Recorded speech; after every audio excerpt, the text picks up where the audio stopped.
Drivers as the lead cause through reckless, dangerous, and careless driving, influence of intoxication, overspeeding, overloading, distractions, among others. Honorable Speaker, identifying the drivers as the lead cause of these accidents may be acceptable, but the authorities, especially the police, have a role to play in mitigating these factors. Statistics have revealed that in 2020 and 2021, the country has officially recorded 789 and 971 road traffic accidents, respectively. This shown as an increase in the number of accidents from 2020 to 2021. What is more alarming, Honorable Speaker, is that the first quarter of 2022 only has registered 382 road traffic accidents so far. This means if the trend continues by the end of 2022, that is by the end of this year, we may register close to 1,500 accidents. That will be definitely unacceptable. Honorable Speaker, to the contrary, research has shown that road traffic accidents are decreasing in developing countries.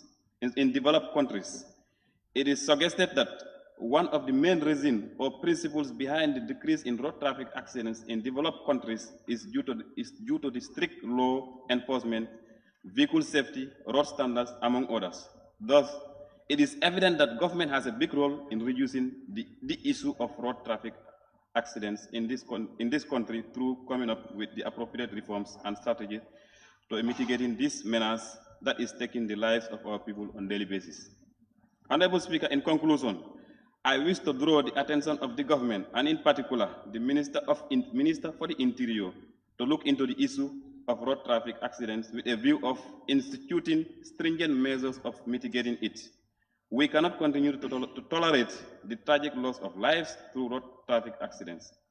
Equally, I call on the Standing Committee on Defense and Security of this August Assembly to initiate a parliamentary inquiry into the matter and propose solution to it. Thank you. Open the floor, beginning with the Honorable Member for Upper Fuladu West. I have to thank the Honorable Member for Nyanija coming up with this issue as the matter of the day, just like as what the Honorable Member highlighted in his statement. I think it's very, very important for all of us to put our hand on deck so as to reduce the road traffic accident. Because as he highlighted in the report, that most of these road traffic accidents are caused by the drivers. It's either overloading, or it's either the driver is intoxicated, or it's either the vehicle that the driver is using, the vehicle have worn out tires, or the vehicle is not in good condition. Basically, these are some of the reasons why we are seeing road traffic accidents on a daily basis. I think if you go through the report, you will come to realize that in 2020, he said in 2020, what was registered is 787, and in 2021, 971 was registered. So this is unacceptable, and the trend may continue, may God forbid. By the end of 2022, maybe who knows, as he mentioned in the report, it may rise up to 1,500. So I think definitely the Gambia police forces, I think they are doing a good job, but notwithstanding, I think they have to double their effort in order to reduce the road traffic accidents in this country. Because many of our friends, many of our family members, many of our colleagues are dying because of this road traffic accident. Even myself today, when we were coming, what we have seen on the highway is just that we were very, very fortunate. Otherwise, we could have involved into accident. Because sometimes some of the drivers, they can drive, but they don't know the traffic laws. So I urge the Gambia police, like if they are to issue license to any drivers, they should at least undergo that training so that they know the traffic rules. Because there are instances whereby drivers need to overspeed, but there are instances whereby drivers should not overspeed. So these things, sometimes drivers, they cannot differentiate. So I think the Gambia police, I think I have to give you a tap on your back. You are doing a good job, but notwithstanding, you redouble your efforts so that we can reduce road traffic accident in this country. Now, thank you very much, Honorable Member. Honorable Member for Lower Salum. Thank you, Honorable Speaker, and thank you, the member for Nyanija. It's very important. Again, Honorable Speaker, road accidents is too much in the country. Honorable Speaker, we were combating on a COVID, but this one is more dangerous than COVID. Honorable Speaker, we don't consider this sector much. The police is doing their quarterly because they are not equipped. Honorable Speaker, the issue of lancing also is is an issue whereby a young man under 18 can be issued a lancing without going through procedures. These are issues that are happening also. This is why I said they are not equipped. Instantly, this is what I said. But also to get a lancing also is very easy. You don't go for any procedures to get a lancing. Honorable Speaker. Honorable Member, when I was getting my license, I went through a process, but based on concrete facts, please, avoid these wide speculative statements that would definitely cannot be grounded. Then it's not a concern, Honorable Speaker. He brought a concern that we're going to solve. To defend them, then it's no need to intervene. Then I rest my case. Regulated to behave the way we should behave. And I'm here to make sure that together we do the best to do that. You have all rights to make any comments, but it must be regulated. I must thank my colleague, Honorable Member for Nyanija, for coming up with this matter of the day. This is a national concern, especially for people that are living along the South Bank Road. This has been a cry for every Gambian. As my colleague has just said, this is worse than the COVID-19 pandemic. We are losing our healthy Gambians, our breadwinners, on these roads, on fatal accidents. I see no reason why the Ministry of Works and the National Road Authority for not issuing authorizations for people to erect hymns along the highways, for the simple reason that the ECOWAS or the international trade, it is not friendly for a national road to be erected, for hymns to be erected. But we are losing lives. And these lives we are losing, they are valuable. They are national, they are our patriots, they are people that belongs to families, and people are losing them without anything that is deterring them from living longer.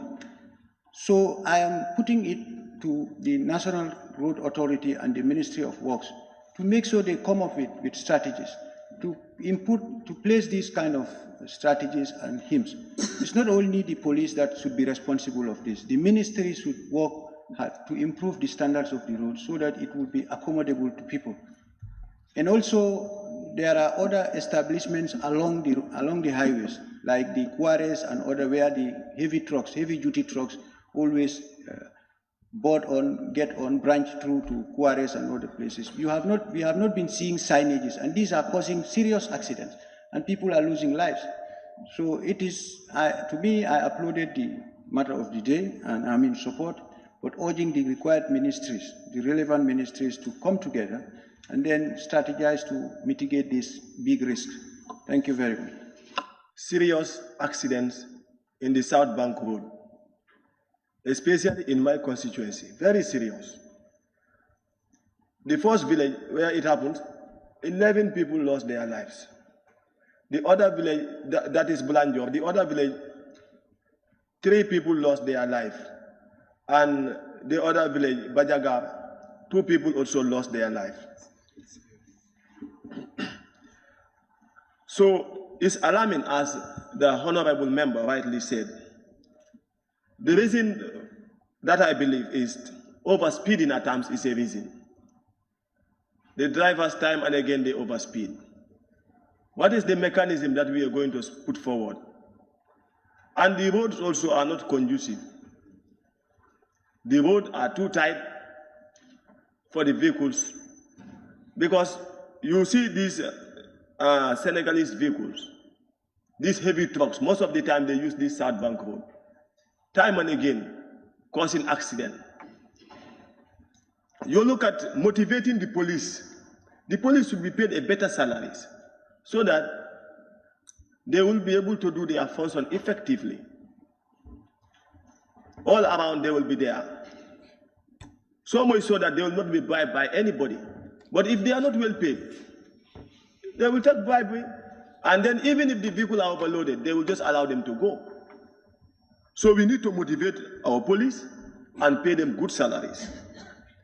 And the member for Lower Salem stated something very, very important, the issue of lancing.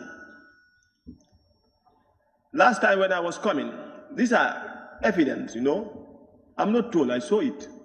As I was coming, young boy, he was driving recklessly. I have to stop and get down and address the situation. I told him that, how can you drive recklessly like this? In fact, those that were sitting, they were elderly. But they were not there to correct the young boy. And I believe, under my own observation, he was less than 18. And serious penalties also should be put in place for whoever commits accident. Serious penalties. We need laws to govern us, and strong laws for that matter. But whoever commits an accident, you can go freely and do whatever you want. That will not actually help us as a nation. Thank you very much, Honorable Speaker. I'd also like to join my colleagues to thank the Honorable Member for coming up with the matter of the day. This is not the first time that members have been raising concern on the rate of the road traffic accidents in the country. I could recall in particularly the Honorable Member then for Fonyi Belfed. Anytime when there is a government debate, you'll always be talking on this issue, considering the number of accidents that do occur along the road to Jarasoma. And it's important, the honorable members also try to raise a concern on the issue, but when will we try to put stringent measures to address the issue? The honorable member indicated that the police have largely associated the cause of the accident to drivers, and for their recklessness and dangerous, and then for careless driving. Again, the honorable member did inform us with statistics. 2020, 787 accidents, and 2021, 971. The first quarter of 2022, 382. If we are to go by that trend, by the end of the year, 1,500. Indeed, he concluded that it's very alarming, and I concur with you, it's alarming. The honorable member could have gone further to give us the fatality that also occurs so that we can also be well informed, and then the trend should go with the victims that are also involved. And then the reason behind to reduce the cost of accidents in certain countries, he attributed them to law enforcement, vehicle safety, and standard of the roads, etc. Some of these, the government has a role to play, that is in contracting who should be constructing our roads.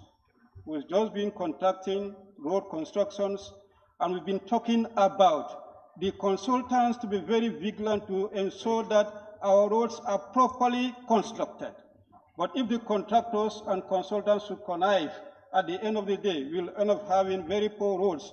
So he is saying, partly, the standard of the road also contribute to the road traffic accidents. So we have to be very careful when we are awarding contracts to contractors. But I want to believe the safety, the law enforcement, and then the vehicles. Looking at the nature of road accidents, he has mentioned some of the causes.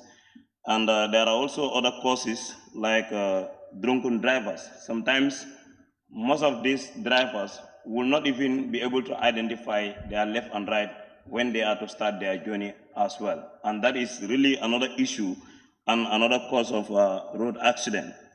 And also distraction of drivers. Some of them will be driving and sometimes they will even be distracted. Sometimes you see some of them will be driving and at the same time they will be on phone calls. And I think that is also something that really need to be monitored. And the other one is avoiding safety gears like seat belts.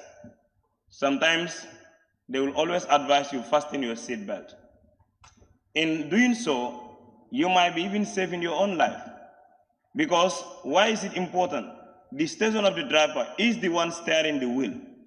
If he is not steady, any minor thing can move him. And once he is moved, it means that the vehicle will lose control. And at the end of the day, they may see themselves in other areas.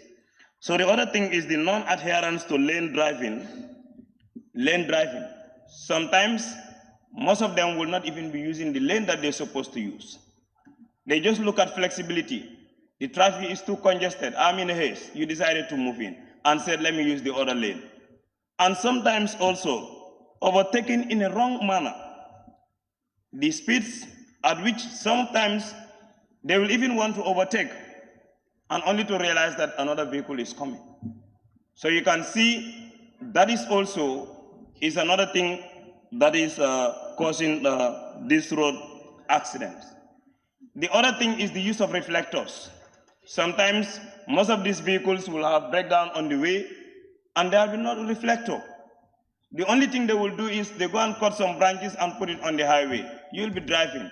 Sometimes, in fact, even light will be an issue.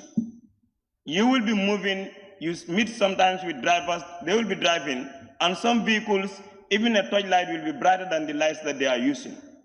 These are some of the things that there are issues and it needs to be addressed, and I will definitely want the Minister of Interior to take note and help us. Let the police do their work so that some of these things can be solved. And the other issue also, we should have, I'm suggesting we have a specific time for these trucks. Sometimes they will be loaded with goods, but for them to move will even be an issue. I now call on the Honorable Member for Opanyomi. Honorable Speaker, road accident really is affecting the people of this country. That's why the Honorable Member for Nyanija brought it before this Assembly. And the Honorable Member has indicated clearly the reasons that are contributing to these road accidents. That's reckless driving, dangerous and careless driving, influence of intoxication, overspeeding, overloading, distraction, among other things. And also I would like to add there, issuing license to unqualified drivers or even teenagers, which was said by Honorable Member for Lower Salum. To me, Honorable Member did not allege, but like he has proof. When you look inside these taxis, the drivers there, they are somehow very small in size. I don't know their age, and they are short, small. So to me, they are young. They have fully reached the required age to be issued license. That's the presumption. And also the Honorable Member made it very clearly the statistic, which is 787 to 997 in 2020 to 2021, and that was 382 in the first quarter of the 2022, which is really serious, Honorable Speaker. And if nothing is done about this, he made it to us clearly that it could have gone to 1,500 accidents. This is really alarming. Honorable members, I think we have a task in hand, especially the Select Committee on Defense and Security has a task. They have a role to play to engage the authority, the executives, to make sure that they come up with measures that can, reduce the accidents in this country. On that note, Honorable Speaker, thank you once again for giving me the floor. So should be revisited, and also to add Ministry of Works and Infrastructure as stakeholders to really look at the accident issues in the Gambia. Thank you. Honorable Speaker, the matter of the day before us today is the high rate of road accident in the Gambia. Honorable Speaker, I read a very disturbing memo on the 19th of September from the office of the IGP, which says they will suspend all checkpoints in the roads. Honorable Speaker, I believe these checkpoints need to come back because they minimize the speedy drivers and it will easily identify those who are overspeeding.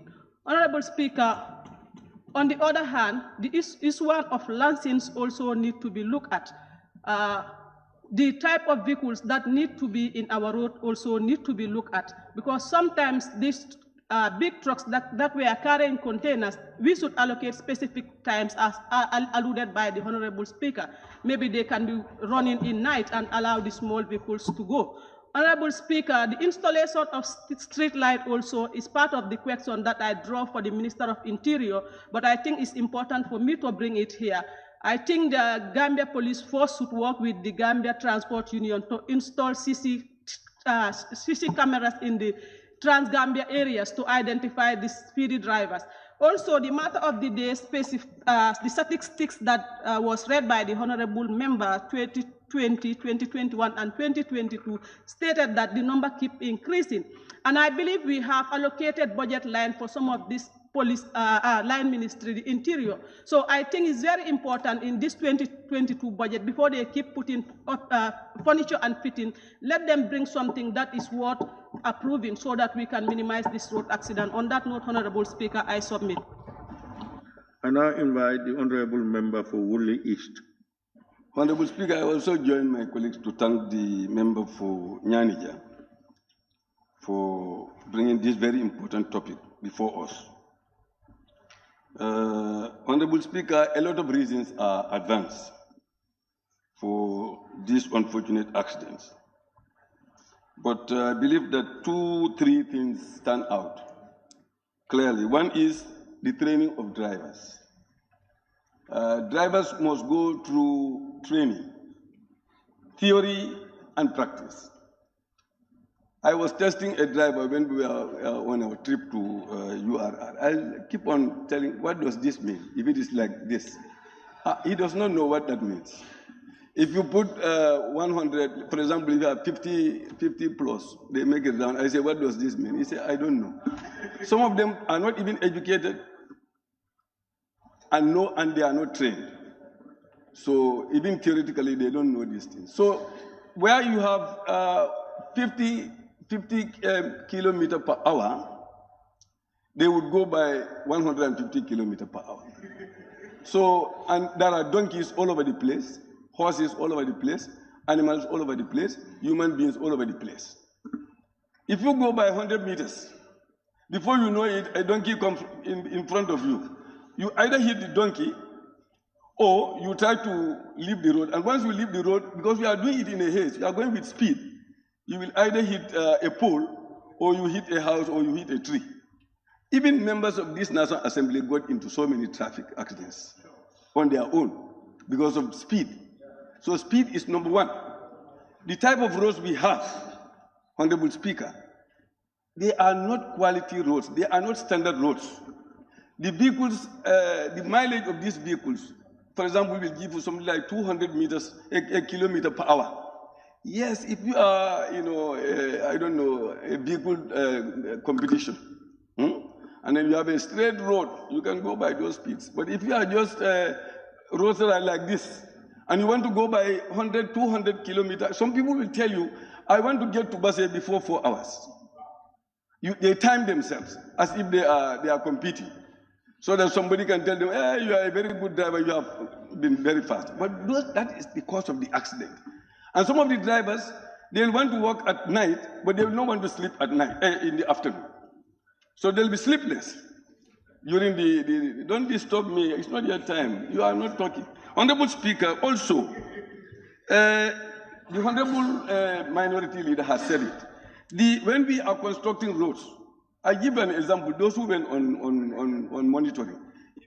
I don't need to label the assembly. The Chief Whip have done justice in terms of quoting relevant clauses of the standing order. Let me give a recent update that as of 25th of April 2022, Gambia has reached 995. That really supersedes your first statistics. And also, you might have time to respond to death roll.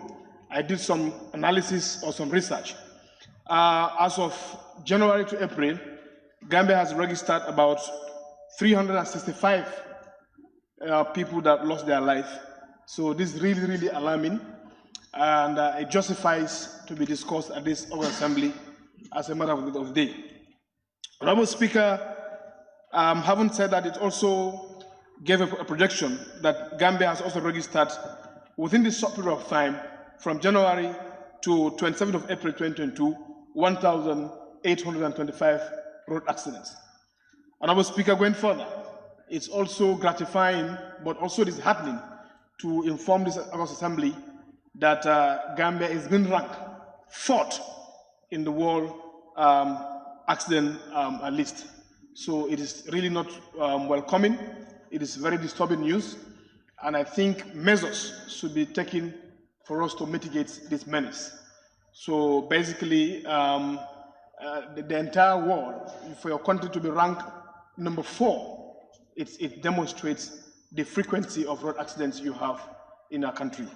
I think I will provide a recommendation before my time elapses that the Transport Union to engage in nationwide sensitization of the commuters, drivers using the road, to enlighten them, educate them, create a forum, the ministry in collaboration with Transport Union, to educate them on traffic signs and various matters. Additionally, to also inculcate these things to our curricula, for our people to begin to learn these things in schools, from secondary basic schools and primary schools, to understand these things at that age. So on that note, I thank the member for bringing this to the floor. And also, Honorable Jawara did mention that I think the correct version is that unofficial checkpoints have been abolished or stopped. It's only unofficial checkpoints, not all checkpoints. Thanks so much for indulgence. We still have member for Busumbala who did not contribute, member for Kiang West, member for Talinding Kunyang. I must apologize. We will now come to the end of these statements. Let me thank the member who tabled the statement and all those who contributed and those that are listening. I thank you very much. Indeed, the issue is an issue of immense concern to all Gambians. Honorable members, we now move to the next one. I now call upon the clerk for us to proceed. Honorable Minister for the Public Service, stepping in for the Honorable Minister for Finance and Economic Affairs. Honorable Minister for the Public Service will be stepping in for the Honorable Minister for Finance and Economic Affairs to table the Auditor General's report on the financial statements of 2019. Honorable members, Section 160 of the 1997 Constitution mandates the Auditor General to audit and report on the public accounts of the Gambia and submit the said report to the National Assembly. Accordingly, I wish to remind this August Assembly that by convention of this Parliament, once this report is tabled, it will be committed to the relevant committee of the National Assembly, in this case, the Committee on the Finance and Public Accounts Committee, FPAC, for a detailed scrutiny of this important report on behalf of the Assembly and report back. Thank you very much, honorable members. I now call upon the Honorable Minister to take the floor. Members of the National Assembly, I am pleased to lay before this August National Assembly the audited financial statements of the Government of the Gambia for the financial year ended 31st December 2019. The financial statements consist of accounts that are under the control of the Accountant General's Department and do not include full transactions of the state-owned enterprises, self-accounting projects, and local governments. These entities are audited separately by external auditors through the Office of the Auditor General. The financial statements comprise of the following: consolidated statements of cash receipts and payments, that is internal public sector accounting standards, statements of revenue and expenditure, that is the consolidated fund, detailed revenue and expenditure comparison, accounting policies and explanatory notes. The financial statements also contain additional statements as required by Section 63 of the Public Finance Act 2014 and Part 2 of the Cash Basis IPSAS. Basis of preparation. Honorable Speaker, the financial statements have been prepared in accordance with the following legal and regulatory frameworks: 1997 Constitution, Public Finance Act 2014, Financial Regulations 2016, International Public Sector Accounting Standards, IPSAS cash basis. As you may be aware, there is a strong drive for governments to adopt international best practices. Thus, the government of the Gambia adopted international public sector accounting standards as the basis for preparing these financial statements. The adoption of IPSAS is a necessary element in strengthening the government framework, or the governance framework, beg your pardon, and enhancing transparency. Thus, it has enabled, 1, the setting of appropriate minimum benchmarks for discharge of accountability and transparency, 2, the provision of a framework against which audit is undertaken, and 3, allows improved quality and comparability of financial information reported by the public sector against the performance of other countries that have adopted IPSAS. Issues raised by the Auditor General and actions taken to remedy them. Honorable Speaker, government has taken necessary measures to address the issues arising from the audit of the financial statements for the year ended 31st December 2019. Details of the actions taken are provided in the management letter of the Auditor General. Additional information / documents and further clarifications on the unresolved issues are being collated and will be shared with the National Audit Office. Continuous improvements in the preparation and audit of government financial statements.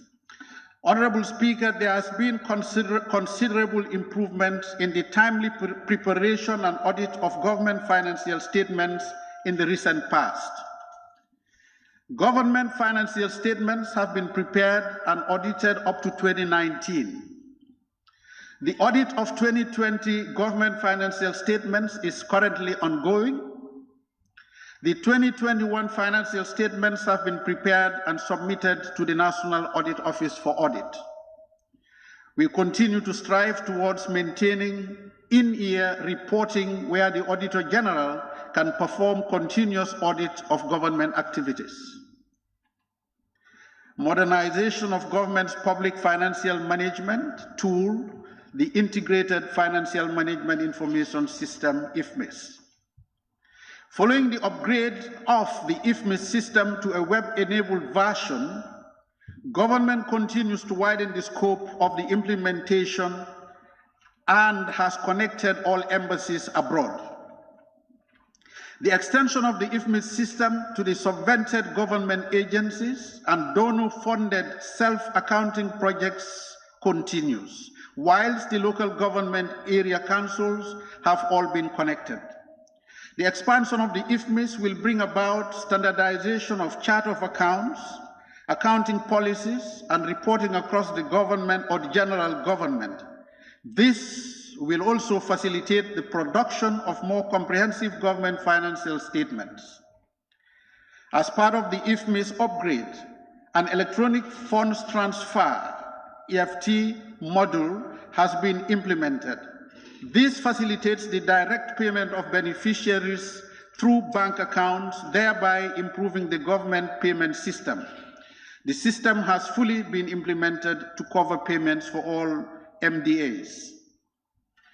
The implementation of the Treasury single account, through which all government bank accounts will be consolidated at the Central Bank of the Gambia, is also in progress. The TSA will enhance the government cash position, thereby reducing domestic borrowing. A key tool to support the Treasury single account is the implementation of a revenue collection gateway, and this is at an advanced stage. In conclusion, Honorable Speaker, over the past years, government has been implementing a series of public financial management reforms. This has resulted in the overall improvement in the quality of PFM service delivery by the government. These reforms are on course to be sustained with the formulation of a new PFM strategy 2021-2025. In conclusion, Honorable Speaker, please allow me to once again congratulate all players in the public finance management cycle, from policy formulation and implementation to the quality oversight function that the National Assembly is continuously discharging. On this note, Honorable Speaker, I beg to move. Any seconder, honorable members? Member for Central Badibu. Yes, I would like to second the motion, Honorable Speaker. Honorable Speaker, you can allow me permission, let me make my contribution. Honorable member, we may not be debating this issue. I want to come up with a motion. If you allow me, I want to pass a motion, we refer to the committee, that's why. Honorable members, as you are aware, that this is an important report and requires thorough consideration by the Assembly. For that reason, and by convention of this Assembly, I will therefore kindly invite any honorable member to move a motion to commit this report to the relevant committee of the National Assembly for further consideration and report made thereupon. Any honorable member who may want to take the floor, I give honorable member for Central Badibu this opportunity to move it. For the year ended 31st December 2019, to the Finance and Public Accounts Committee. Those in favor, please say aye. Not in favor, please say no. The ayes have it. Thank you very much, honorable members. Clerk, can we proceed? Bills. Standing Order 66, second reading of the Animal Health Bill 2020 by the Honorable Attorney General and Minister for Justice, stepping in for the Honorable Minister for Agriculture. You recall that the first reading of the Animal Health Bill 2020 was done on Thursday, 22nd September 2022, and today was appointed for the second reading in accordance with Standing Order 66-2. Therefore, pursuant to Order 67 of the Standing Orders, I now invite the Honorable Attorney General and Minister of Justice to move a motion for the second reading of the bill entitled Animal Health Bill 2020. Honorable Minister. Honorable Speaker, I beg to move the Animal Health Bill 2020 be read the second time. Honorable Speaker, with your kind permission, the objects and reasons of this bill goes as follows. The Diseases of Animals Act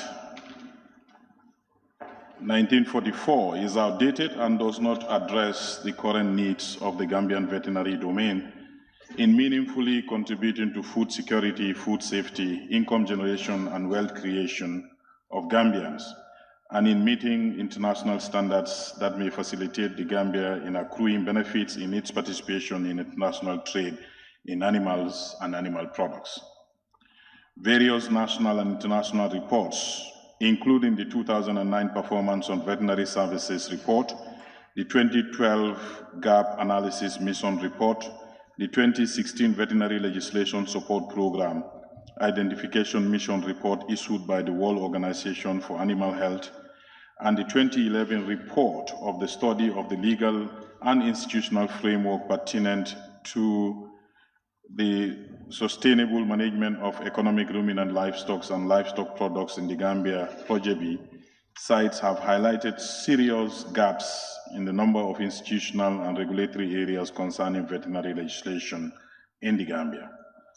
This bill therefore seeks to A, repeal the Diseases of the Animals Act 1944 and replace it with an act that is more responsive to the needs of the Gambian people. B, enable the livestock sector to contribute significantly to the economy and prosperity of the people of the Gambia.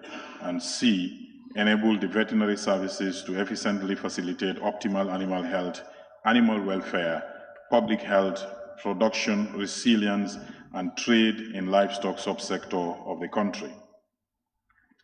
To achieve these objectives, the bill identifies the veterinary services as the competent authority for the Gambia with the necessary powers and functions in key areas like surveillance, animal disease control, veterinary public health, and animal welfare, movement of animals, laboratory diagnosis, and animal production.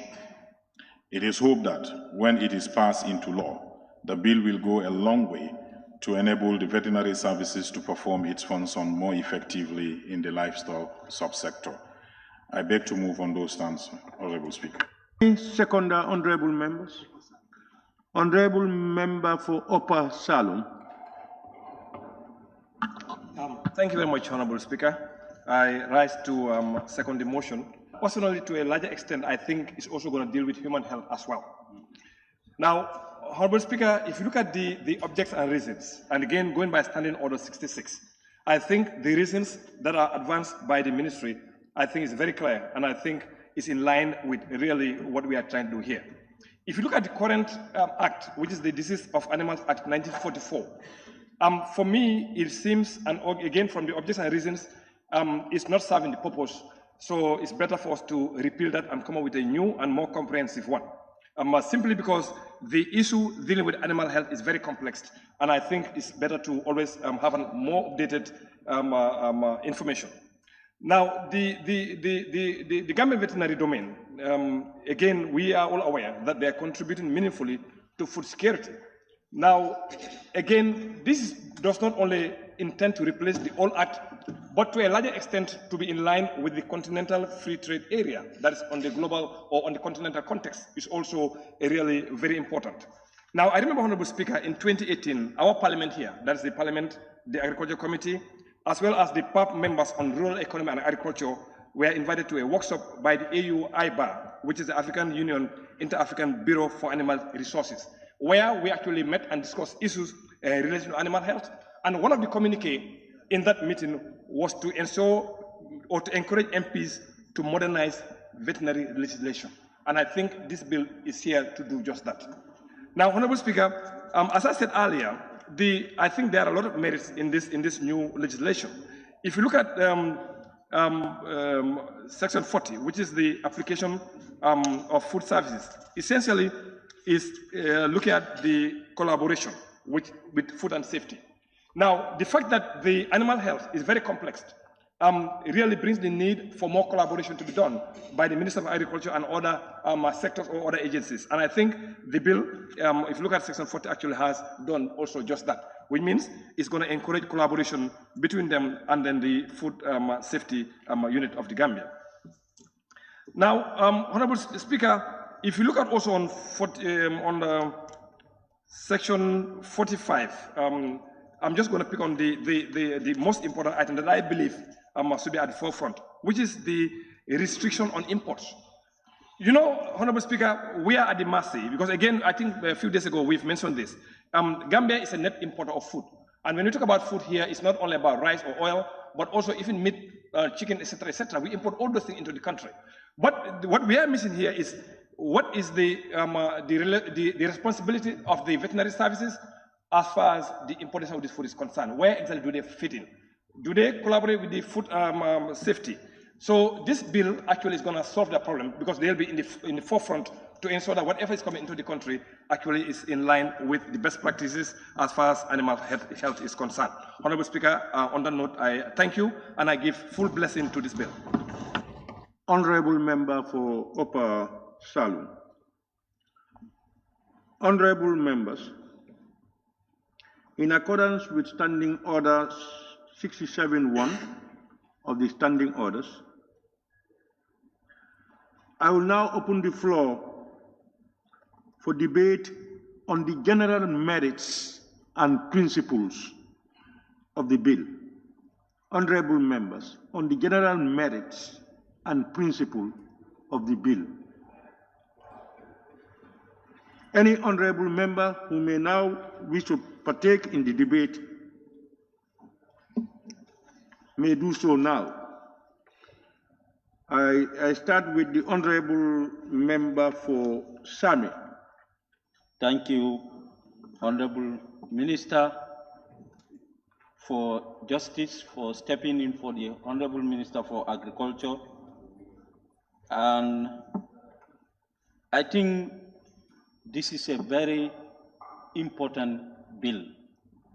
And I have been always talking about livestock sector since I came to this parliament, and I'm still talking about it because I know how a livestock is to us.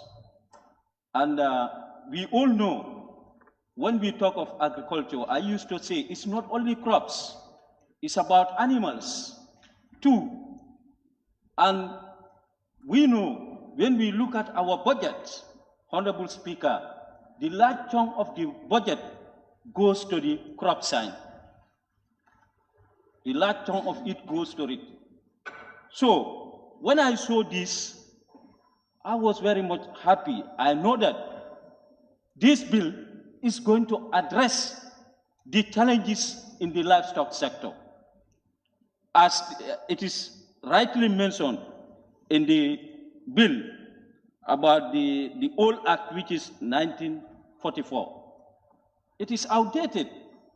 So they want to come up a new one, which is going to, improve the livestock sector. And we all know that the body that is going to administer this is the Minister for Agriculture. But the one who is solely and wholly responsible of this is the Chief Veterinary Officer. So it must be somebody who knows the livestock sector up to his fingertip. If we don't want to fail. Because if you put in somebody who knows only the crops, you just put him there. Still now, Honorable Speaker, we are not going anywhere. So I want the person who is going to be in charge of this must be somebody who is competent and know the field very well. Honorable Speaker, this sector have done well, I know, but still there are issues. When you look at our livestock, how many livestock assistants do we have? We all know there are very few, very few. And when we depend on crops, when the crops fail, when we don't have enough livestock assistance, what will happen? Our animals also will die. Where are we going to get the resources from as farmers?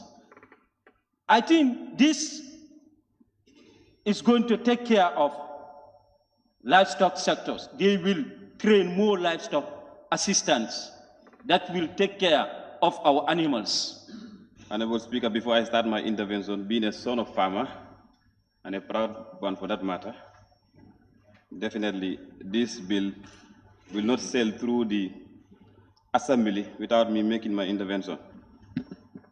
This is a bill which touches the people that I represent directly, because you cannot talk about animals in this country without giving reference to Nyanija. We are an example, and then we are proud of it.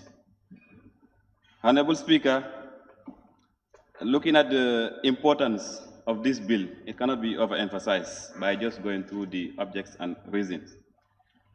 This is a bill that comes as a result of series of research as highlighted in the objects and reasons, and also is a bill that seeks to repeal an existing act that was here since 1944.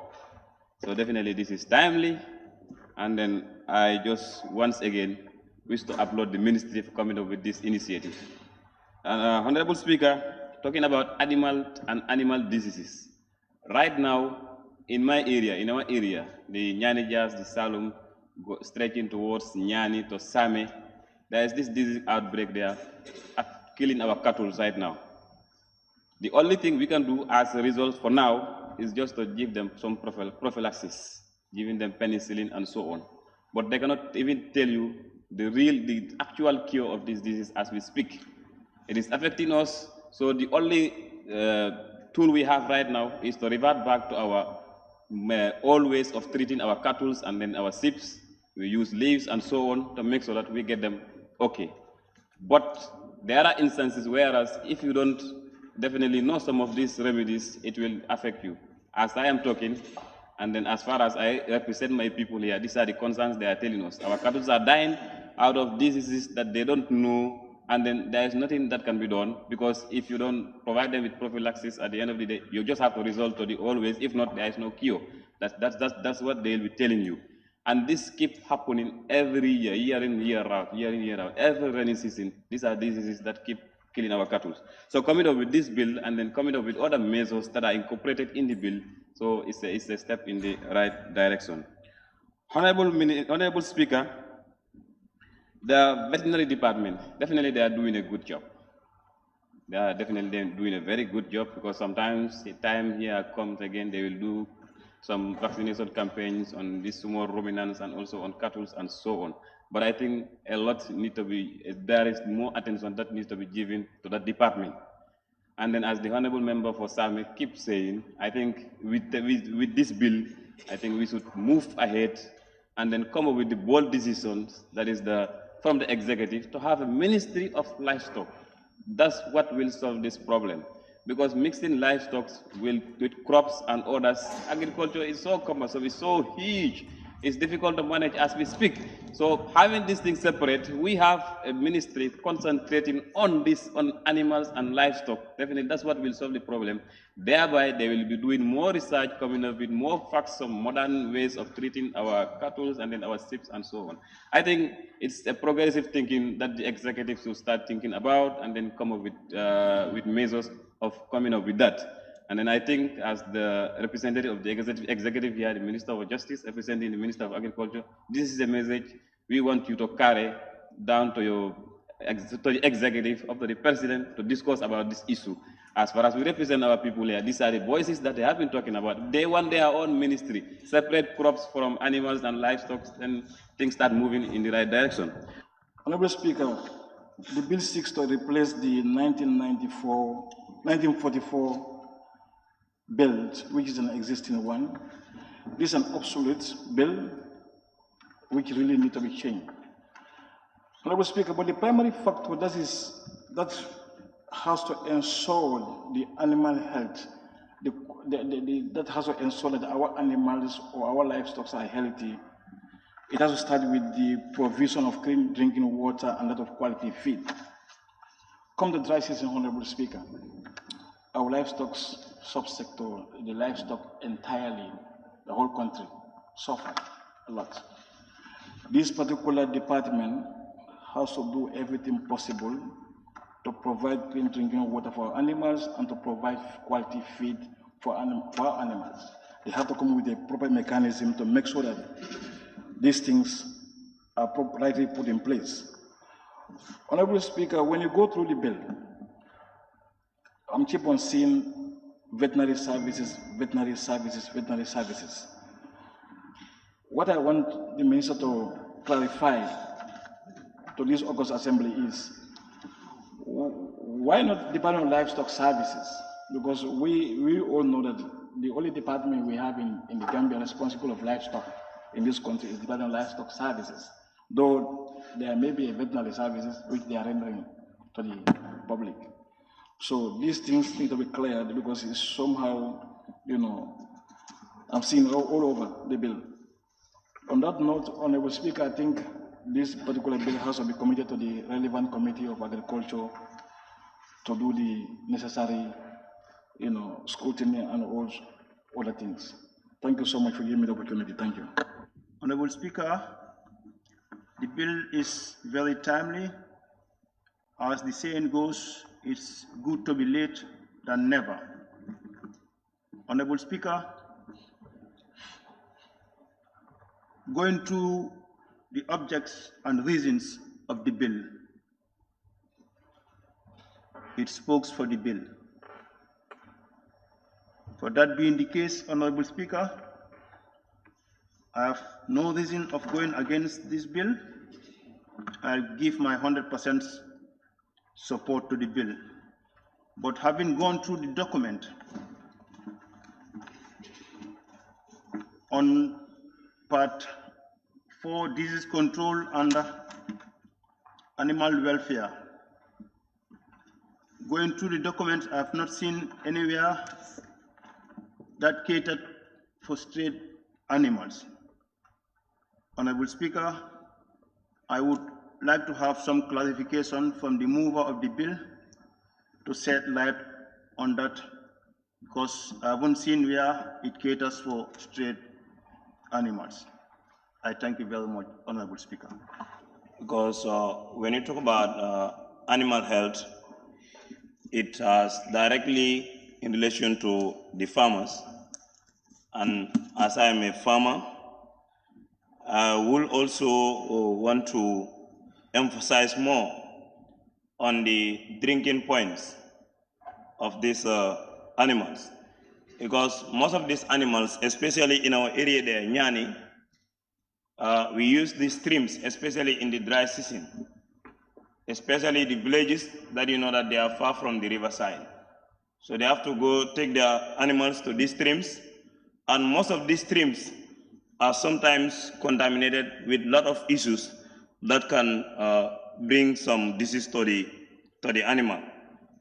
Looking at page 15 in the animal bill, where it talks about establish procedures to condemn and appropriately dispose or disease animals or animals suspected to be infected with disease and considered to be a great risk to the animal's population or the public health. Here, sometimes we have free movement of animals. Animals will be contacted with disease and they are never controlled and they will be moving freely. But thank God they are at least trying to come up with measures. Looking at page 19C and D, under the quarantine, where it said provide for the proper sealing of an area, a premises, or a zone under quarantine. This is something that we actually lack, especially in the provinces, because sometimes our animals will be infected, but we don't have any quarantine center whereby we can take these animals to. But at least if they come up with a quarantine center, and we are appealing for it to be decentralized so that the provincial regions will also benefit. And the officers also as well, let them also be ready to stay in the provinces and also to support. Because when you talk about animals issue, it directly has some relation with those in the provinces. So for 78 years, before we come up with this bill, I'll definitely thank the minister and urge for us to be coming up with such bills in order to help those in the provinces. On that note, I beg the indulgence of my fellow NAMs for us to fully support and give our blessings to that. Honorable Speaker, I thank you so much for giving me the opportunity, at least for I also to have my say as far as this particular bill before this very, very important assembly is concerned. I think as the saying goes, when something is good and timely, you need not to waste time on it. It's just going to be like beating a dead snake. So I think I have to use this opportunity to thank the Ministry of Agriculture, the former Minister of Agriculture, Ms. Ami Fabure, and the team, and the present Ministry of Agriculture for bringing this bill before the Parliament.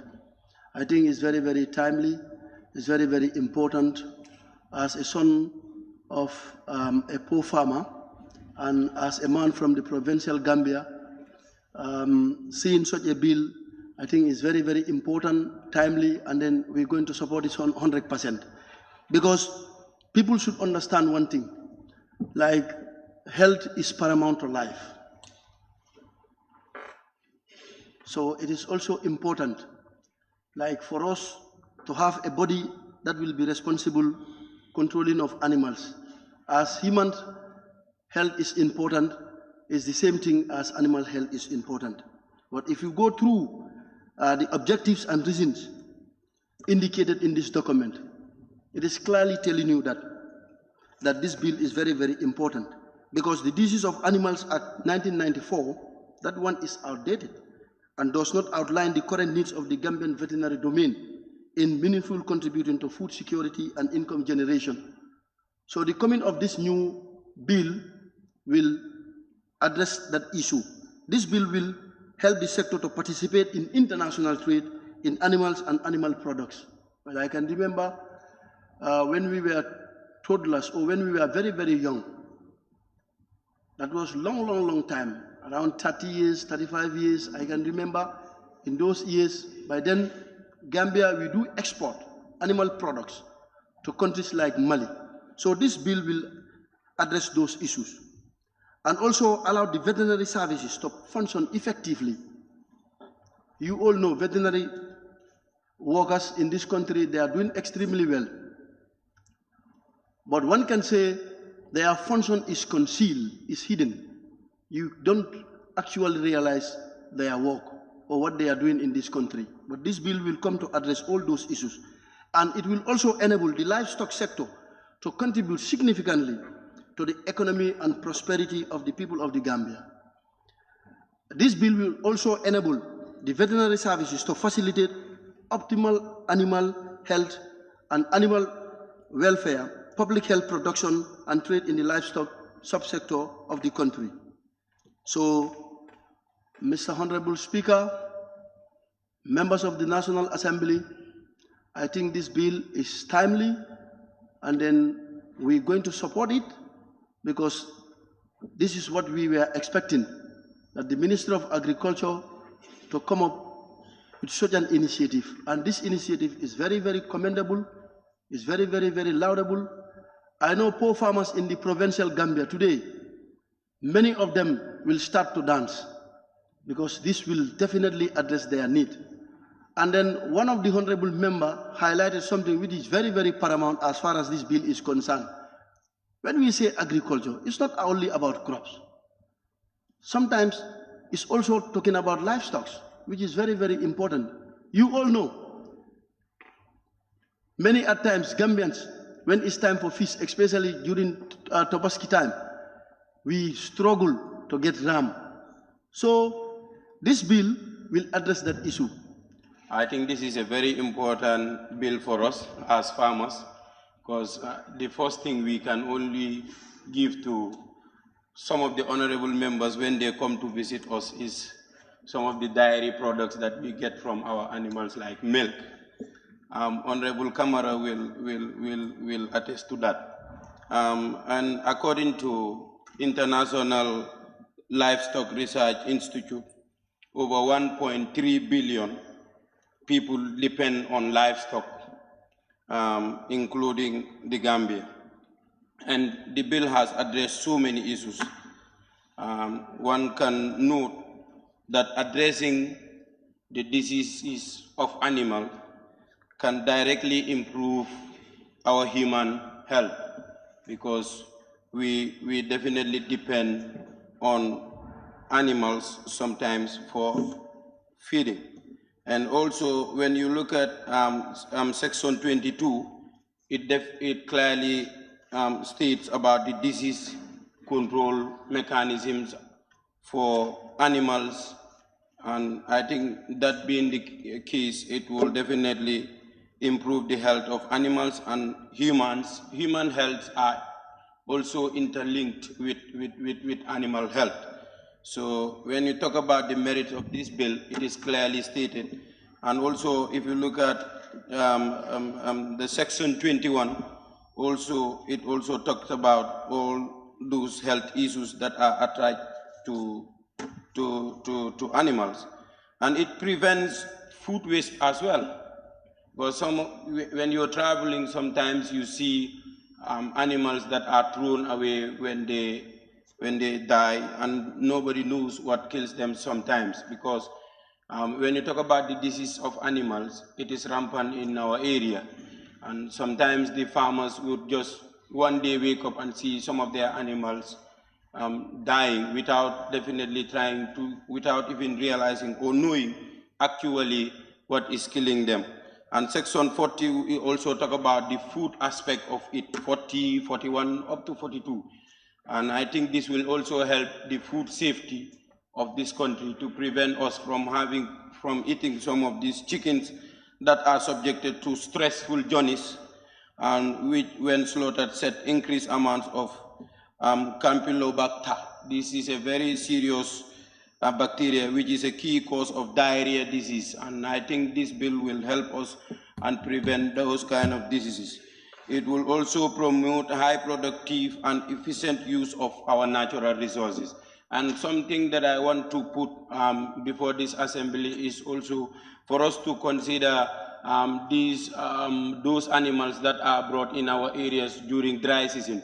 When you are fond of traveling through the North Bank region, in dry season, you see these Nuru Nabes, we call them, coming with those animals. And this affects us because what they are looking for is for feed for their animals. And sometimes, if they cannot get the required food for their animals, what they try to do is to cut down some of these trees, and that would lead to deforestation, which is very, very bad for our environment.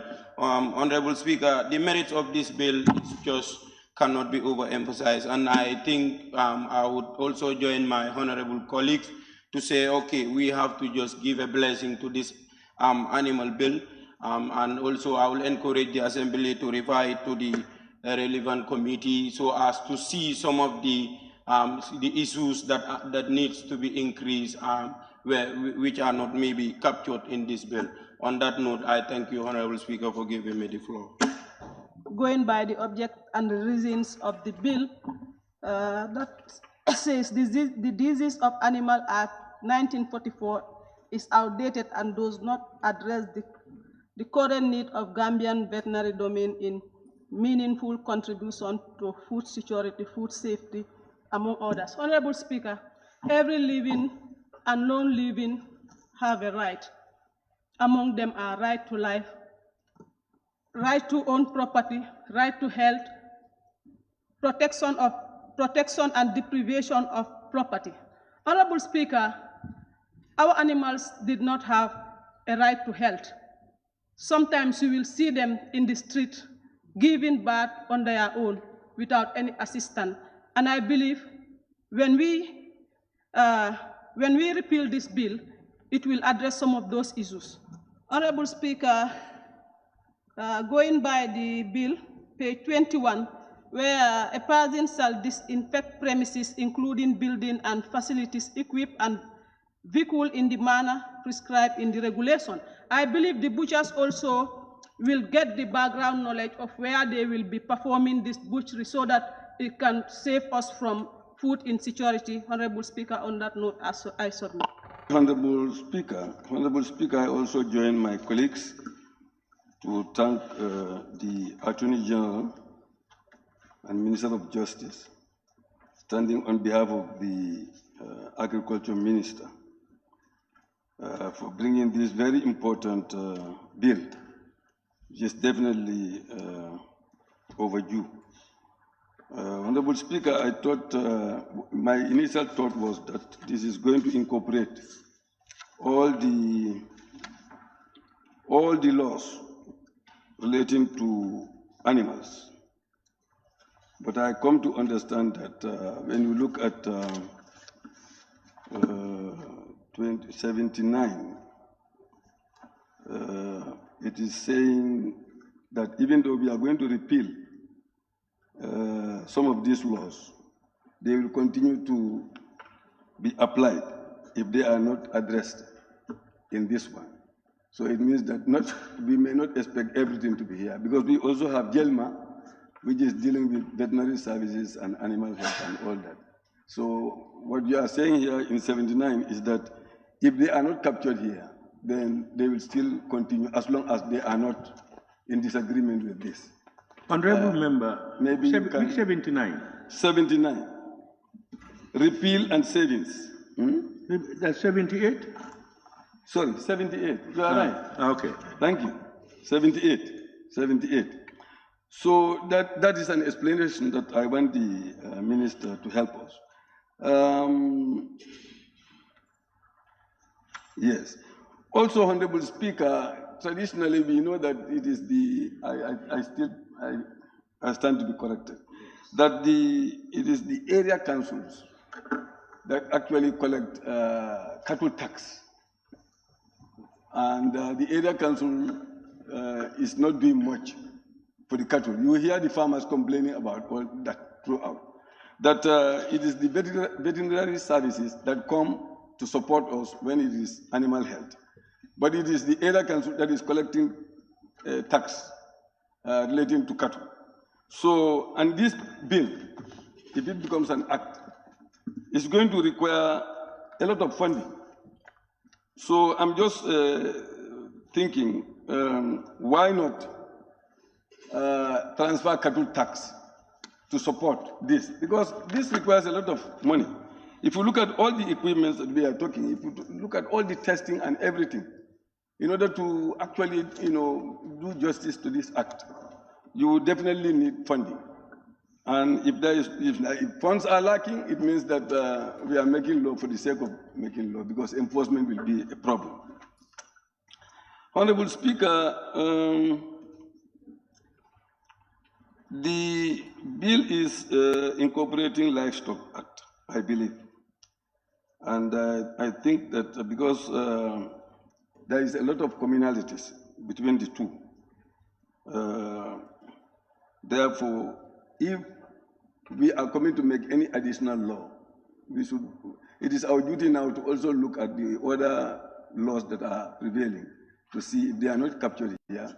We urge the minister to bring them as soon as possible, so that one will not be looking at this one or the old one. If you are not adhering to the old one, then if, for example, the police have issue with you, and then they'll say, well, you said, no, I am going by this. And they said, no, this is also applicable. So in order to avoid that, it's better to come up with one blueprint that, we can all look at, not to break the law. If you look at the merits of the bill, Honorable Speaker, I believe it is numerous. It is not countable.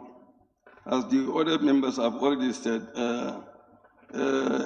strengthening the enforcement of health and safety of animals is a very big part of this bill. The bill will also provide prohibition of breeding, because there will be law on breeding, there will be law on rearing and keeping of specified animals. Honorable Speaker, the importance of this bill, I think, cannot be overemphasized.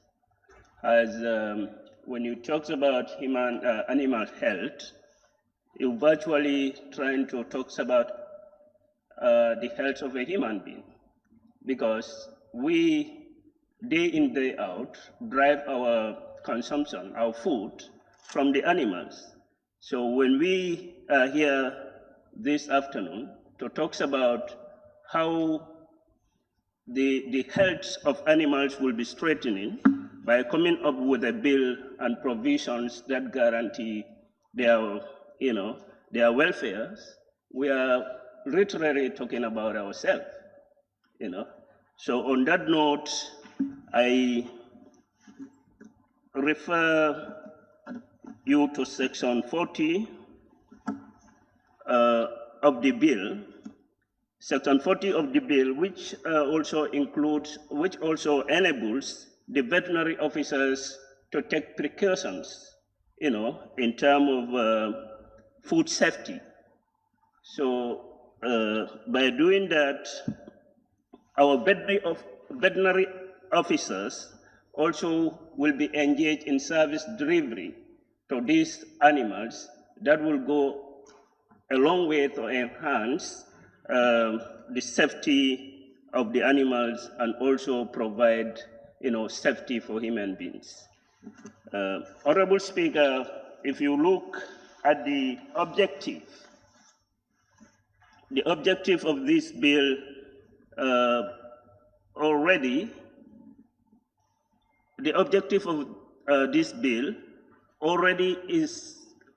speaks for itself, in the sense that it comes at a better time to repeal the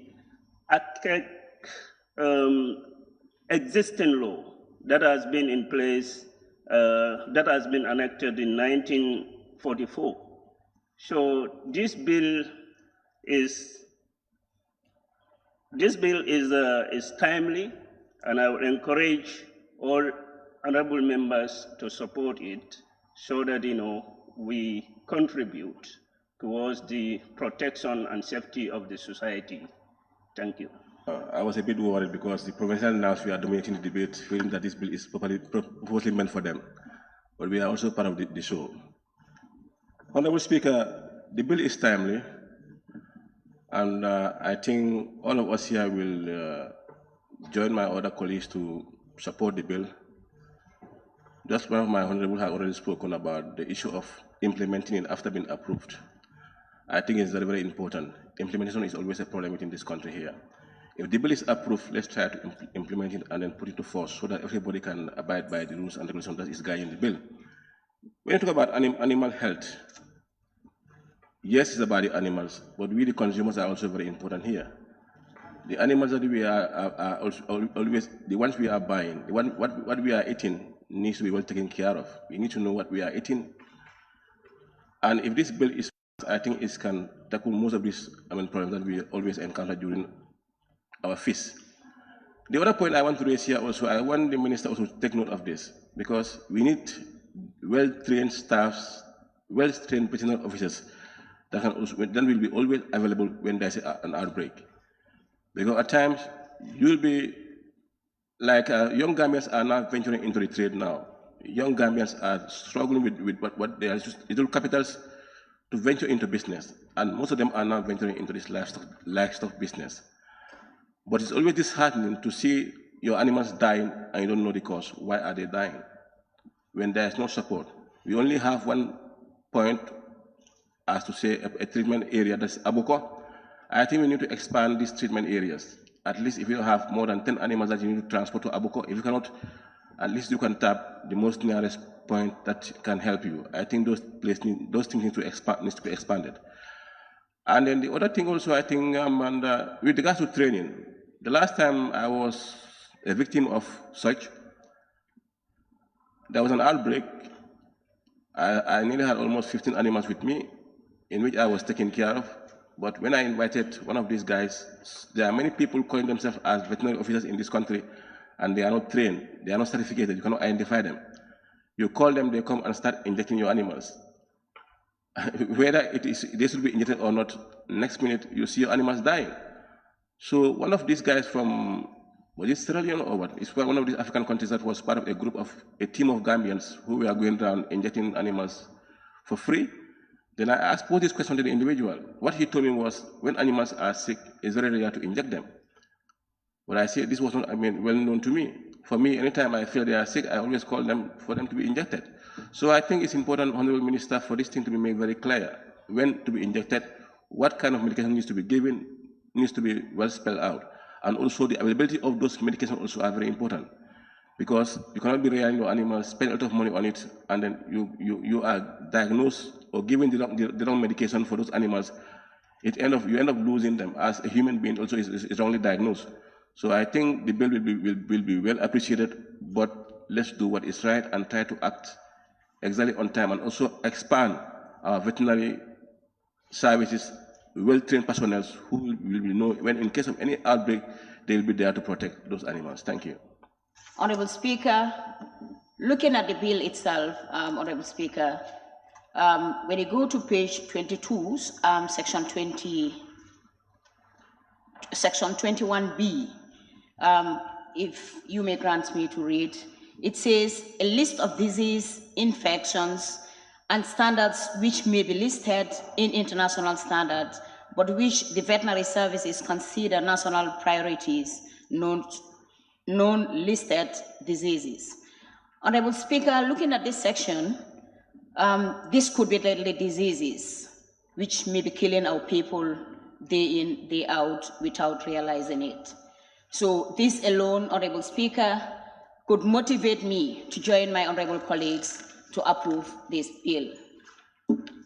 Moving to page 29, Honorable Speaker, on section 38, which says duties of animal transport and shippers.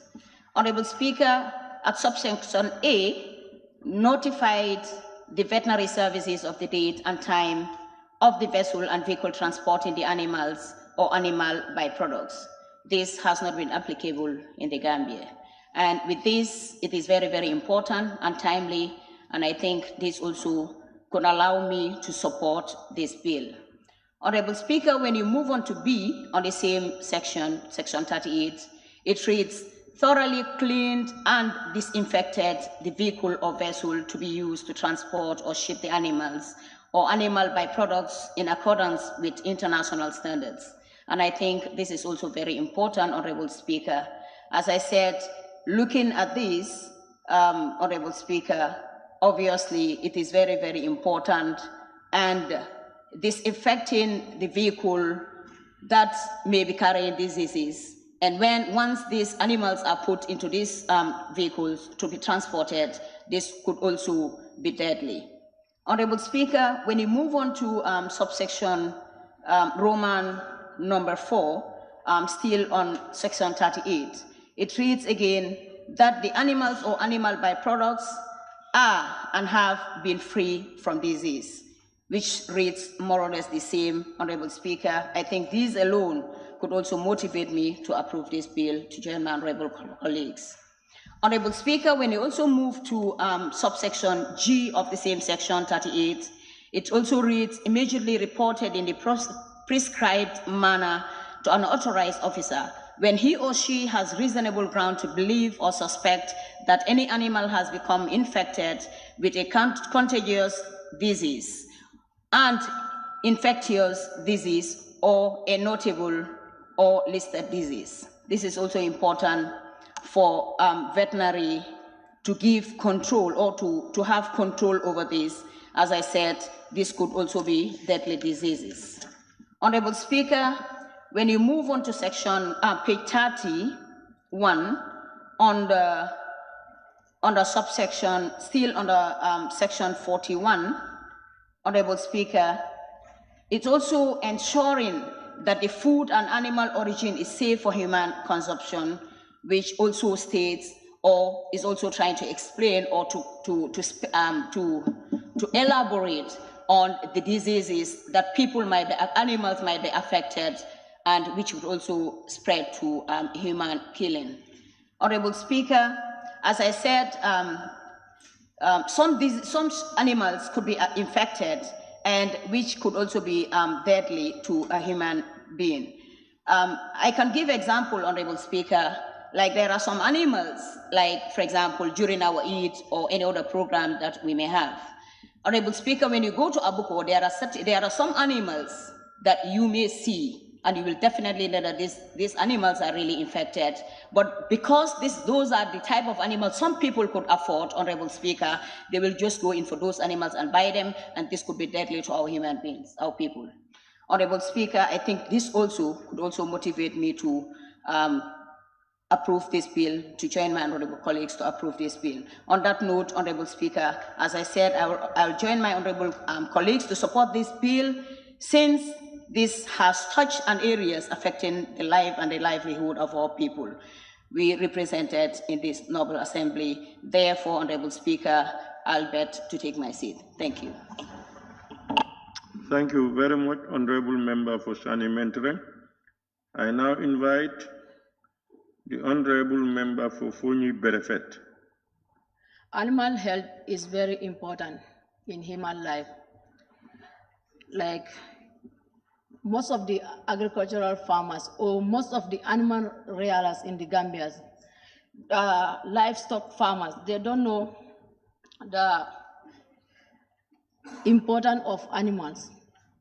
Because at times in the Gambia, we venture into semi-intensive farming and extensive farming. We don't involve into intensive farming. This is the problem we are facing. Because if you have animals and the animals are going out everywhere, roaming from one place to another, when they are infected, they move with that disease from one place to another. And they will just spread the disease like that without control.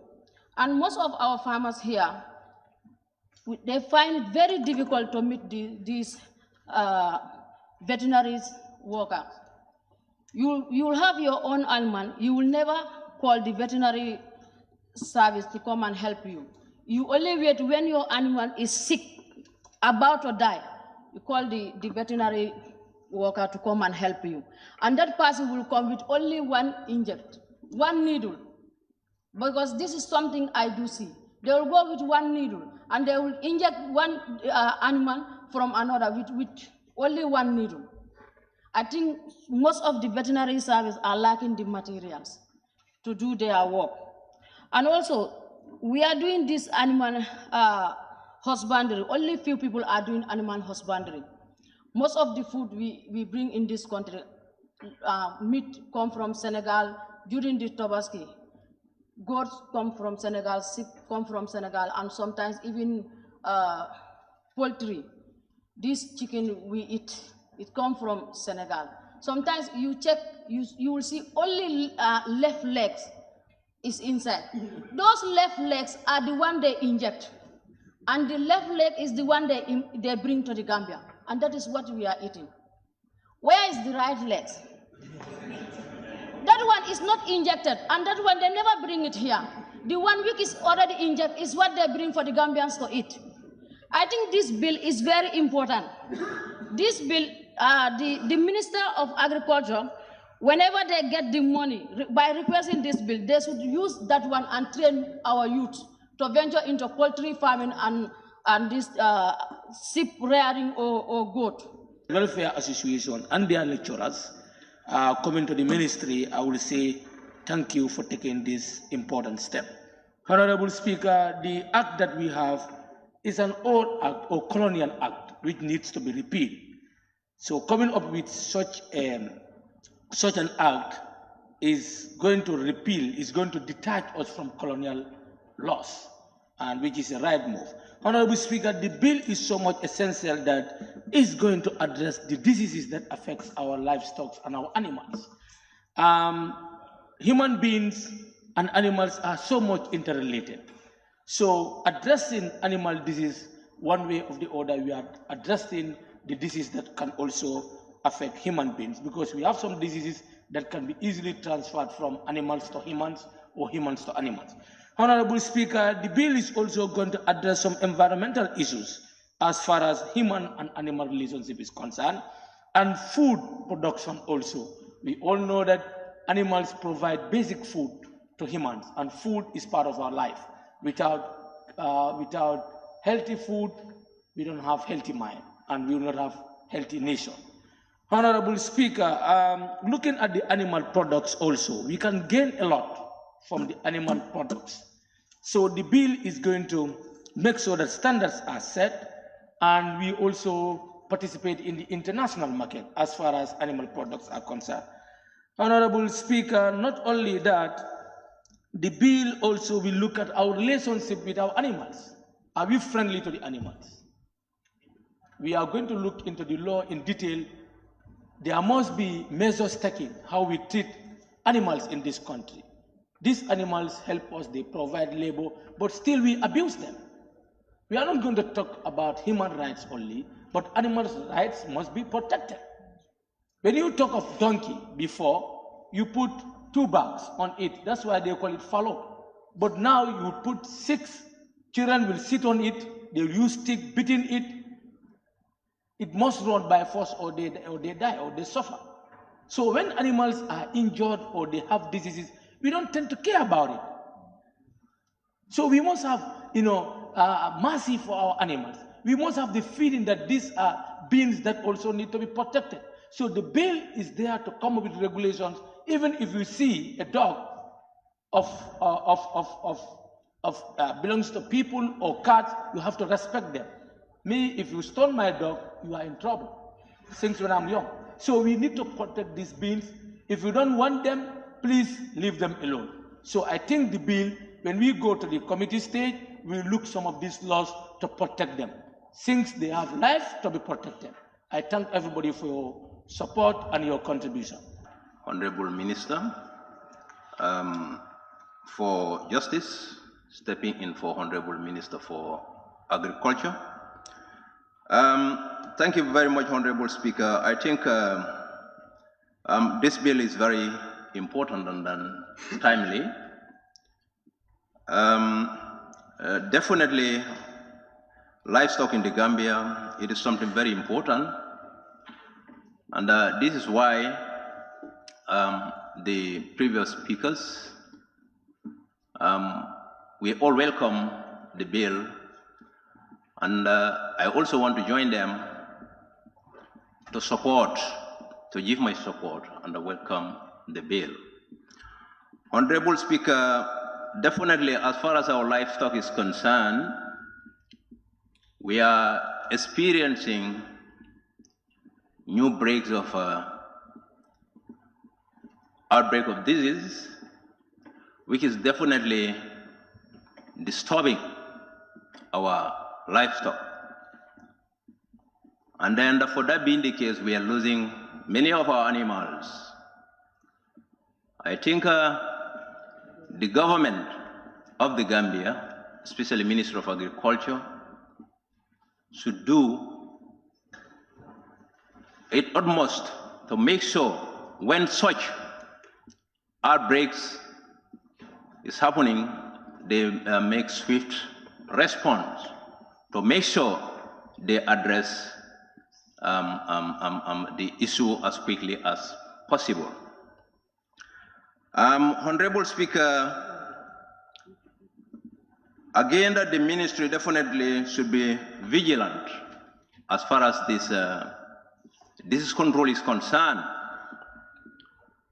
Our livestock definitely is very important.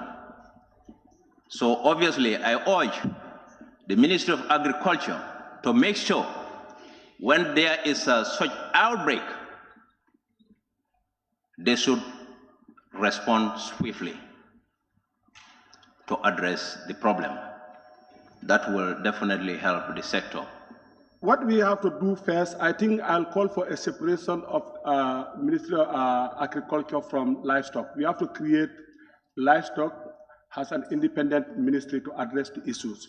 Having the opportunity to work for livestock, not as a technician, but an administrator, I think that I have found a lot of challenges in the livestock sector. If you look at the livestock production in the Gambia, it's still predominantly traditional. That is low input, because the way we rear our animals is still based on our traditional methods. No one cares your animal till the day maybe you need one to slaughter. And some of us knows the importance of livestock during ceremonial times like Tobaski, when you are out at the abattoir to look for one. And then if you look at again the production of animals in the Gambia, women play a major role in small ruminant production, representing about 52% of ownership. Like when it's sheep, owning the sheep is 52%, and then goat is 67%, and goats and sheep is about 43%. Some of you will be surprised to know that 1978 to 1979, the Gambia used to export livestock, that is cattle, to Sierra Leone and Ghana. Everything stopped when war started in those areas. And then now you look at again the population of cattle in the Gambia is only 300,000. Sheep is about 140 to 150,000. And goat is 200 to 230,000. So the Gambia is dependent on foreign species. Like most of these animals that are coming to the livestock are coming from Senegal, Mauritania, and Mali. So this is why we cannot dictate the price. And then you look at again at the livestock sector, most people doing the businesses there are predominantly foreigners, not Gambians. So it is very difficult for us to dictate the price. So we have to create our own ministry, that is a Ministry of Livestock, if we want to address these issues. If not, we have a problem. It's not in those days like when a Jola man would only rear for ceremonial purposes, not maybe to sell. When a Fuller man will rear only, you go to the Fuller community, you drink milk, not for sale. But now everything is money. So we have to change from the way we manage the livestock into modern management, not maybe traditionally. This is why you look at most of the diseases today that we suffer. Some of us even don't know because of the food. How many of us would first try to find out whether the meat that they are eating has gone through checkups, like whether it has been satisfied by a trained medical doctor that the meat is fit for human consumption? Because when you slaughter your animal at the abattoir, first they have to inspect the meat before the meat is just sold into the market. But some of us, when we go, we don't check that, we just buy and then we just go and just cook it. So it's very important that the way we treat the animals is not fair. Like the other speaker have said here, that animals have the right also to live in. So they need to be treated. Then I think this bill is timely. But what would be more timely is the creation of its own ministry, so that we equip the ministry with the right equipment and the right technical people to work on the ground. Other than that, it is just going to be written in books. We just close it there. There will be no enforcement of the law. So this is our problem. We have good policies that are written. Anytime we read them, we'll always say that we are satisfied. But because of we don't implement them, that's why we think some of these things are lacking. So we have to make sure that what we discuss and what is written here is implemented. But this one would only be supported if we can have livestock has its own ministry. If not under agriculture, agriculture only focuses on groundnut and then other food items. And then they forget about the poultry and the livestock. So it's only 20% concentration on livestock. But if we have its own ministry, maybe the ministry will only focus on livestock production in the Gambia so that we can just close the gap. And I thank all members who contributed. I also want to thank the Honorable Minister of Justice, who is stepping in for the Minister of Agriculture. Honorable Speaker, this bill is very timely because by looking at the first act that was since 1944, I believe coming in with a new bill is very, very timely. Honorable Speaker, I just want to look the merits. To my observation, I have seen a lot of merits in this bill, but I still want to pick some of them and then elaborate on their importance. Like if you go to page 24, section 24, that is power to kill and conduct post-mortem examinations.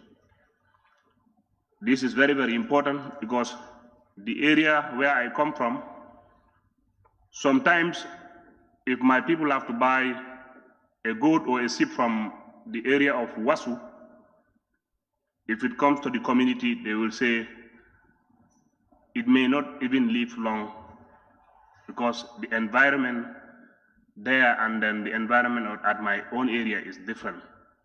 So I believe what I read from this bill will remedy all those issues.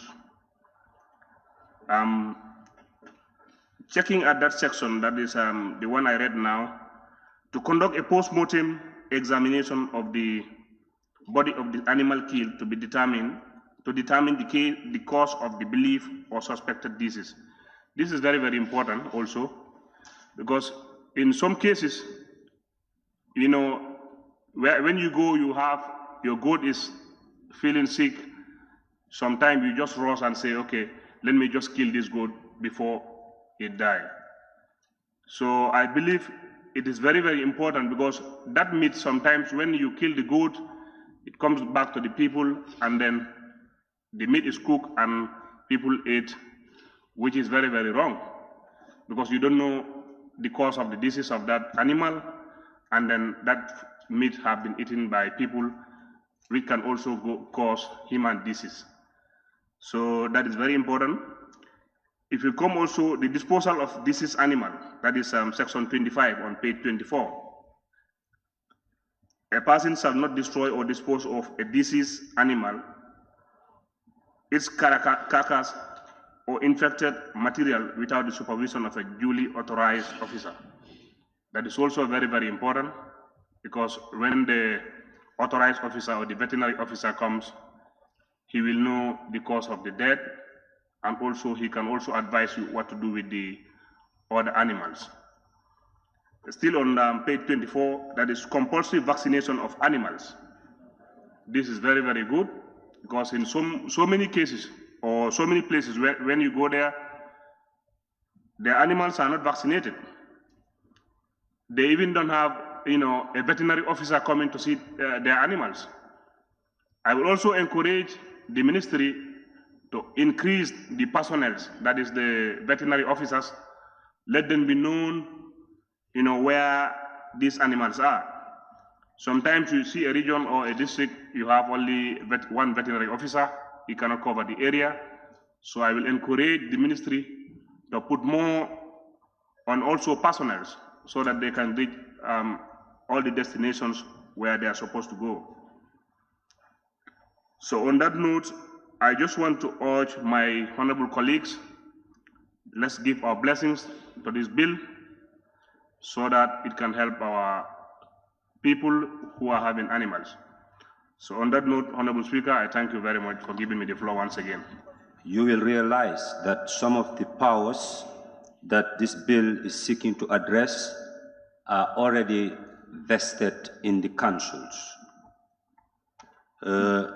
And some of the challenges and issues raised by some of the members are responsibilities also vested on the councils. If you go by the Local Government Act, Part 2 of the Local Government Act, functions and services for which local governments are responsible. And with regards to this bill, Section 70 of the Local Government Act is addressing the issue of livestock. Section 67, agriculture. If I may read, Honorable Speaker.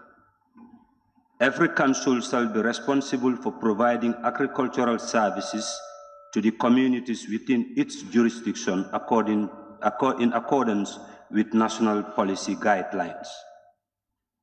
And here, Section 70 is saying, for the purpose of performing, there shall be a local agriculture committee in each local government area council, through which the council shall perform the functions specified under Section 67 of this Act. Honorable Member, Honorable Member, this bill is specific to animal health. Yeah, this is talking about animal health as well. Can you quote the relevant sections? And we must accept that the implementation of the bill is not only veterinary, it may be various units as provided in the laws. Yeah. We should be aware of that. I know the objective, but it seems like it is somehow contradictory. We are trying to avoid such reoccurrence. Yeah, that's what I'm saying. Bring out the contradictions, please. So I would like to ask the Justice Minister whether they did consult with the Local Government Act, which is giving powers to the council, and for effective implementation of this bill, I would advise for the councils to be involved since they are dealing with grassroots. So if you read Section 70 of the Local Government Act, it will tell you that for the purpose of performing its function under this Act, a council shall establish a Department of Agriculture and Livestock Services, to which shall be transferred relevant government extension workers and such other personnel as shall be determined by the Director of Agriculture Services in consultation with the councils. So the issues such as stray animals, drinking water points, quarantining of animals, these are powers vested on the councils. Can I observe you, please? Can I observe? So you could have reserved those points. When we reach to the committee level, we can see how best, where it is feasible, we adjust it. Agriculture, education, etc., would decentralize some of their units into local government areas for them to manage and supervise it. That's the purpose. And exactly like you rightly said, Honorable Speaker, most of the government MDAs, they have disconnected themselves with the councils. That's why I'm standing here to remind the Attorney General, Minister of Justice, to involve all the councils for effective implementation of projects. Otherwise, it will just be a pink elephant, like so many other projects. Thank you. We've just come to the end of the bill. The end of the list. I will now call upon the Honorable Minister to respond to issues raised and to wind up the debate. Commissioner, I would like to start off with the last contribution from the member for Serekunda, who touched on very important issues for possible conflict between the bill and an existing legislation called the Local Government Act of 2002 as amended.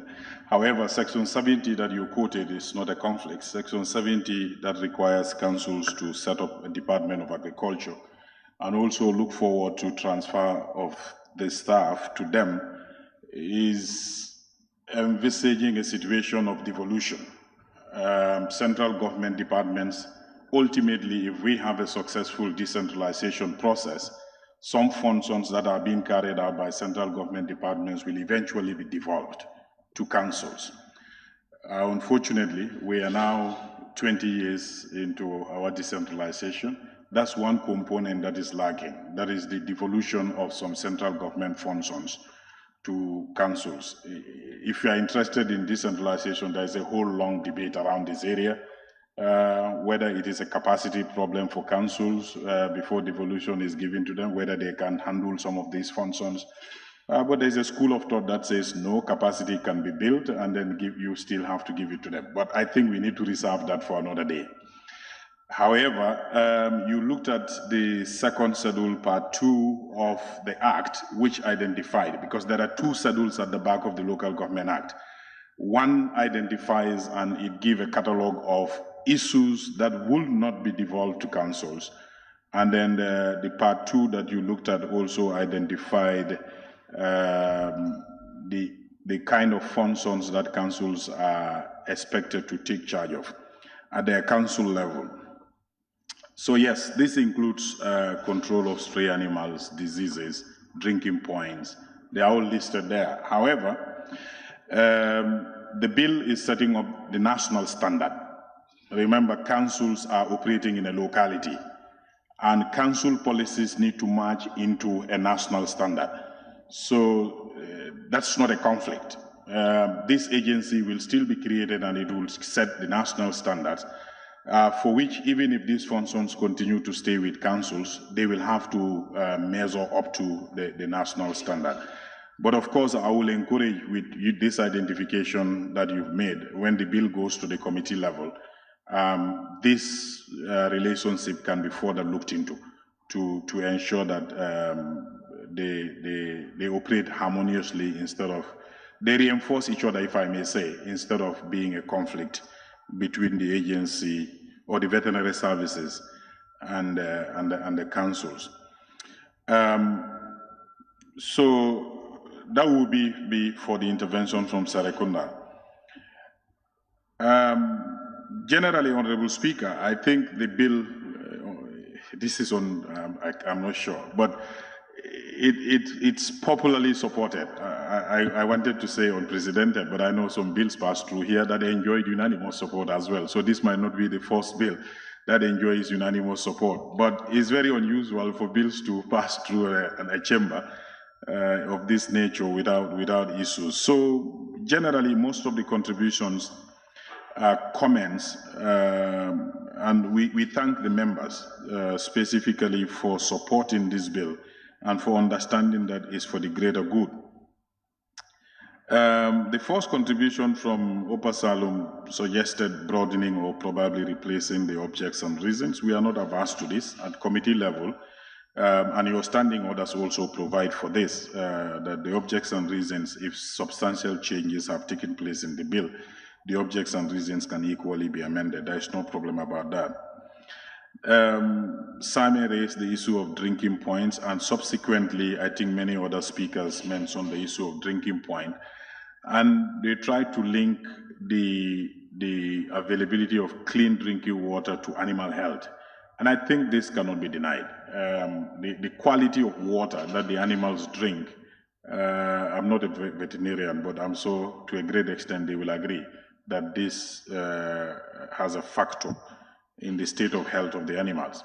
So I perused through the bill.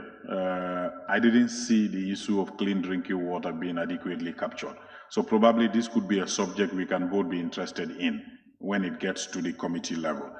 I see the bill attempted to control the quality of feed that is brought in. So this is when you're talking about maybe poultry and other animals that depend on feed. But most of our cattle and bigger animals, they do graze on our grass and fodder. So I think this is something that can be looked at here because it's linked. The quality of water is linked to the animal health. I don't think we can separate the two. There is more or less also a popular call for separation of the Ministry of Agriculture into two, agriculture, a ministry to look into crops and another ministry to look into livestock. I will convey the message. I am just a messenger in that regard, but I recognize the fact that several National Assembly members thought this could be a better way of managing livestock if we have a specialized ministry to look into livestock matters.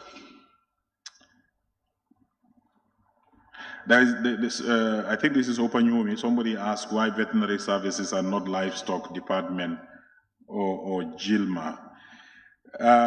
Veterinary services for this bill is deliberate, and you will see that in the definition part of the bill, veterinary services have been defined. This is talking about purely animal health, and that is veterinary. And the bill is only looking at animal health. It's not looking at livestock sector in general. So in that regard, the Department of Livestock will continue to carry out the rest of their mandate with respect to animal health. Livestock in general. But this is just a subset of that sector, which is only the health component, animal health component. MP for Bakau made mention of stray animals. Nyani talked about stream contamination, Opafuladu Wells, Livestock Department, Sabah Sanjal. I have a list of so many concerns. For those of you who are concerned, and this comes down to Central Badibu too, who was talking about the human rights of animals. Sorry, animal rights, because animals are not human. Animal rights protection.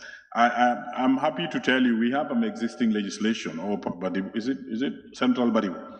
We have an existing legislation called, I think, Cruelty to Animals Act. There is a legislation that controls that. So, to be cruel to animals is an offense. So there is a law that regulates that. So you don't need to bring that into this bill.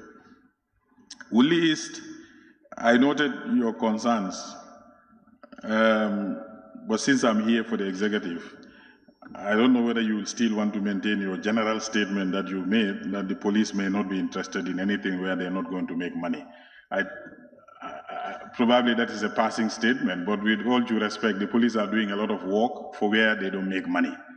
And I think we need to recognize that. So to generally say that they may not be interested in enforcing this because it is not a source of money for them, I think is not very fair. There is a provision in the bill for enforcement, and provisions are there that they will collaborate. But usually also, legislations of this kind too, they do recruit enforcement agents within their own agencies, who are civil. Is only when it gets to serious non-compliance and may attract prosecution that the police get involved. But usually, they, like the Environment Act, have their own environment supervisors that go around. So this one too, nothing stops the agency or the services to give certain enforcement authority and powers to their own officers. So it's only when people are persistently non-compliant, then the police can be called in to enforce. So we will take note of that, but when it goes to the committee level too, you can look at enforcement in deeper. What could we say? Almost a lot of people recognize animal health is directly linked to human health. Busumbala said so, so many other assembly members said so, certainly true. So we are looking at our own health when we talk about animal health. We couldn't agree more. Sane Mentereng said the same thing. Bintang talks about the importation of animals and animal feed, but particularly your chicken legs make everybody laugh. The left ones. Well, I hope if we develop our livestock sector, including poultry, hopefully, we would not import as the left legs anymore. Central Badibu. Well, some honorable members made mention of their regions experiencing, as we speak now, of new disease outbreaks. I think the Ministry of Agriculture, and I'm happy the director of is it livestock or one of the directors is here with me. So they will take note of that as a concern and probably follow through that as an urgent issue. Honorable Speaker, generally, like I said, I think these are some of the concerns I noted. The rest of them were merely supporting the bill. And I think I just need to thank all the honorable members who spoke. But even for those who decide to save time and not say anything, we believe your silence means you are in support of the bill. So we thank you, all of you. Thank you very much, Honorable Speaker. Honorable members, once again, let me thank the Honorable Minister for ably stepping in for the Honorable Minister of Agriculture and all honorable members for your contributions. We are at the crossroad. We just come to the end of this particular one. So, honorable members, the House now stands suspended until 14:30 prompt when we begin again.